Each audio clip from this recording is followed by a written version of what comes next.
Donc, l'apôtre Paul qui dit ici, Galates chapitre 1, verset 15, il dit que mais lorsqu'il plut à celui qui m'avait mis à part dès le sein de ma mère, qui m'a appelé par sa grâce.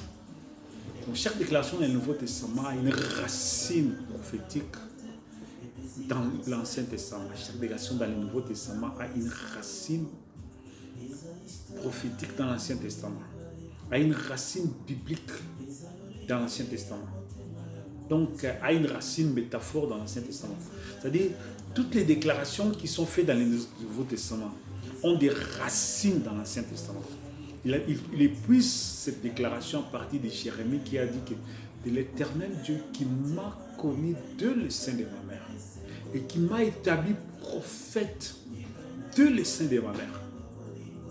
Tu vois, donc c'est de ça qu'il parle. Pour révéler que cette déclaration n'était pas seulement pour Jérémie, mais c'était pour tout enfant de Dieu. Toute personne qui est appelée prophète, il est né prophète. Parce qu'on ne devient pas prophète, non. On est prophète. Ici, je ne parle pas, si tu écoutes, tu suis dans certaines de mes vidéos, tu vas suivre dans mes enseignements. Il y a une différence entre un don prophétique et un prophète ministre de Dieu ou un prophète majeur. Parce qu'il y a un prophète majeur, il y a un prophète mineur. Un prophète majeur, un ministre prophète, un prophète messager avec un don prophétique. Il y a un pasteur qui prêchait, apôtre même. Donc, quand actuellement tout le monde veut se faire des noms, il a dit que Myriam était prophète sur les mêmes bancs, sur les mêmes points d'égalité que Moïse. Quand j'ai suivi ça sur mes réseaux sociaux, je me suis dit, et tout ça, c'est parce qu'il voulait soutenir l'émancipation des femmes, que les femmes se sont appelées dans les ministères, les femmes doivent prêcher. Alors maintenant, il doit colporter des versets bibliques pour rendre des versets comme ça, sans même lire. Attends, dis-moi. Moïse et Myriam étaient prophètes au même point d'égalité, mais c'est quelle folie! Quand est-ce que Dieu a appelé Myriam?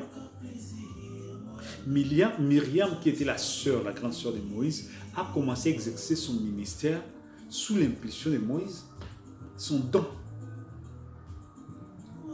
Elle a exercé son don sous l'impulsion de Moïse. Mais la Bible montre clairement comment Moïse a été appelé. Mais tu connais comment Myriam a été appelée? Dieu l'a visité, il a vu l'ange de l'Éternel, Dieu lui a appelé. C'est lui qui a fait sortir, elle qui a fait sortir les enfants d'Israël. Ou c'est juste quelqu'un qui chantait, qui adorait Dieu. C'était une chantre. Et l'onction est descendue. Qu'elle a commencé à prophétiser. C'était un don de prophétie. Et après, c'est ce qu'elle a continué à prophétiser? Non. Parce qu'après avoir prophétisé, quand elle a voulu oser parler, Dieu l'a frappé. Dieu l'a dit, attends, tais-toi. Qui es-tu pour parler à mon serviteur Moïse? Dieu l'a frappé. Voilà. Tu ne peux pas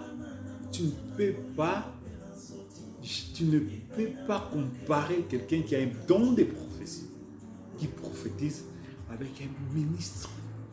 Moïse était roi, prophète, sacrificateur. Il était le prophète majeur. Il était le prophète de l'âge. Il était l'ange messager. Ça veut dire, l'ange veut dire envoyé de Dieu. Donc l'envoyé de Dieu dans cette génération-là, avec une mission bien précise, définie. Est-ce que tu peux me définir la mission que Dieu avait décrétée pour Myriam? Ou c'était juste un don de prophétie qui... Tu vois? Donc, je ne sais pas, les gens... C'est-à-dire, tu piques juste un verset biblique et puis tu bombardes avec ça. Mais non, ça, il faut trop de courage. Ça, c'est trop du courage. J'ai trop de courage, je ne peux pas faire ça. Un prophète majeur. C'est que, c'est comme nous allons parler de Moïse. Il a été appelé de le sein de sa maman pour prophète. Il y a eu même, c'est-à-dire quand Moïse est né, Parce que Dieu, avant qu'il fasse quelque chose sur la terre, il y a des signes dans les ciels. Dieu a annoncé un signe dans les ciels qu'il y a un prophète qui doit naître.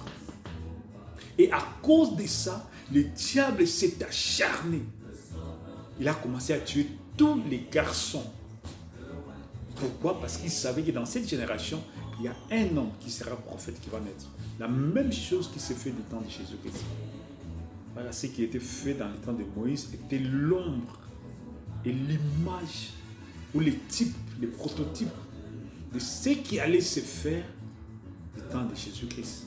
C'était un acte prophétique.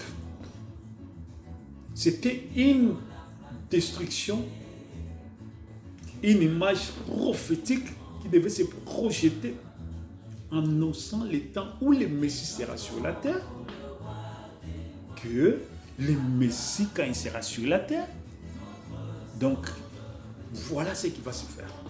Parce que Dieu annonce en avance ce qui doit se faire. Et il annonce par des actes prophétiques. La prophétie n'est pas seulement une parole, non. C'est ça qui dépasse tout entendement. Le monde théologique et même d'autres religions qui aiment jeter un coup d'œil dans la Bible pour puiser. La prophétie, ce n'est pas seulement une parole, non. Un acte peut être prophétique. Un événement peut être prophétique. Dans la Bible, il y a beaucoup même des événements qui sont prophétiques et même les paroles. Beaucoup de ces événements ont été prophétiques plus que même des paroles. Dans l'Ancien Testament, tous les événements de l'Ancien Testament étaient prophétiques, annonçant l'avenir, annonçant même des temps, des circonstances, des âges, beaucoup de choses qui devaient venir. Donc, veuillez me suivre dans cette série d'enseignements. Un prophète, que Dieu vous bénisse richement.